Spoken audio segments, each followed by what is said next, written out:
میرے نبی دنیا سے جا رہے ہیں، دنیا سے جانے کا وقت ہے، 12 ربیع الاول ہے، پیر کا دن ہے، 7 جون ہے، 11 ہجری 633 عیسوی۔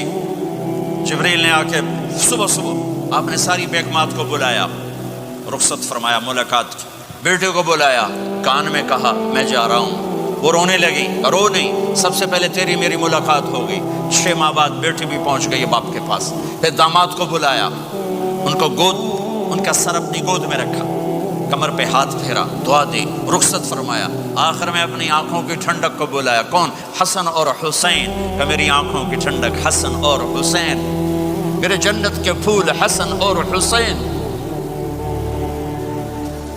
یوں لیا، حسن کو یہاں سے لیتے تھے، حسین کو یہاں، حسن کو ادھر اٹھاتے تھے، حسین کو ادھر اٹھاتے تھے۔ حسن سر سے لے کر کمر تک پورے اپنے نانا کے مشابہ تھے، کمر سے پاؤں تک اپنے باپ کے مشابہ تھے۔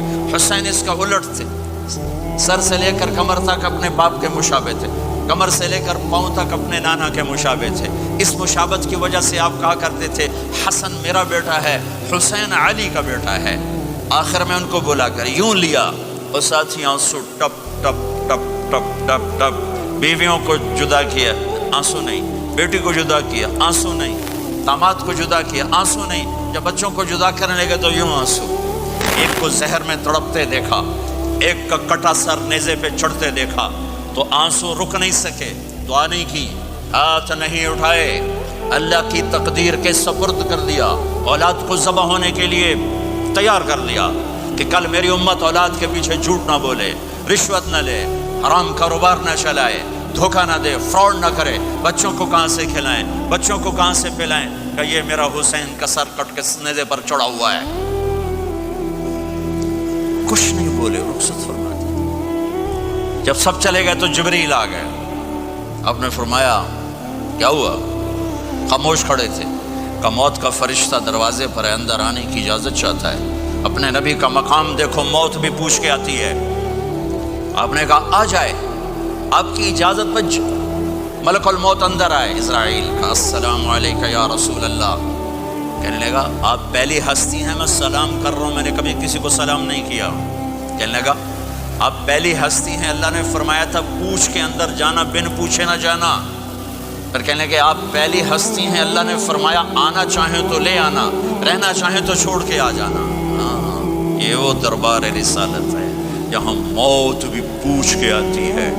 آپ نے فرمایا میں اجازت دے دوں میری جان نکالو گے؟ کہا جی نکالوں گا، نکالوں۔ آپ نے یوں جبریل کو دیکھا، کیا کہتے ہو، جاؤں یا رہ جاؤں؟ جبریل نے کہا اللہ آپ کی ملاقات کے شوق میں ہیں، فیصلہ آپ کریں گے۔ ہاں یہ بات سنانا چاہتا تھا اگلی۔ آپ نے کہا اچھا جاؤ، پہلے اللہ سے پوچھ کے آؤ میرے بعد میری امت کے ساتھ کیا کریں گے، میرے بچوں کے ساتھ، یہ ساری مائیں، میرے بچے میرے بچے میرے بچے میرے بچے۔ میرے نبی کو تو پتا تھا کہ یہ تڑپ تڑپ کے ایک زہر میں جائے گا اور ایک کا سر کٹ کے نیزے پہ چڑھے گا، کیوں نہیں ان کے لیے ہاتھ اٹھائے، ہمارے لیے کیوں روئے کہ جاؤ اللہ سے پوچھ کے میرے بعد میری امت کے ساتھ کیا کرے گا، میں پھر جواب دوں گا۔ جبریل واپس گئے، موت کا فرشتہ کھڑا ہوا ہے، جواب آیا یا رسول اللہ آپ کا رب کہہ رہے ہیں آپ کی امت کو تنہا نہیں چھوڑوں گا، مجھے میرے رب کی قسم جو سن رہا ہے جس نے ہمیں یہاں جمع کیا ہے، سنو میری بات غور سے، اگر میرے نبی یہ سوال نہ اٹھاتے تو آج میں اور آپ بھی بندر خنزیر میں بدل چکے ہوتے۔ میری اور رب کی کوئی رشتہ داری نہیں ہے، اس امت نے وہ سب کچھ کر دیا جو پہلی امتوں نے کیا، لیکن کون ہے جس نے اصحابوں کو روکا ہوا؟ وہ میرے نبی کے آنسو، میرے نبی کی آہیں، میرے نبی کی دعائیں، میرے نبی کی فریادیں، میرے نبی کی تڑپ، میرے نبی کا رونا، میرے نبی کا پیٹ پہ پتھر باندھنا، اس نے روک دیا۔ کوئی نبی جاتے ہوئے امت کے لیے نہیں رویا، واحد نبی ہیں جو جاتے ہوئے امت کے لیے روئے، میری امت میری امت میری امت۔ کوئی رابعہ بصری بعد میں آئیں گی، کوئی جنید بغدادی بعد میں آئیں گے، باغی، بغاوت، اور پھر وہ روئیں اور پھر وہ تڑپیں اور پھر وہ دعائیں کریں، پھر وہ کہیں یا اللہ میری امت میری امت میری امت۔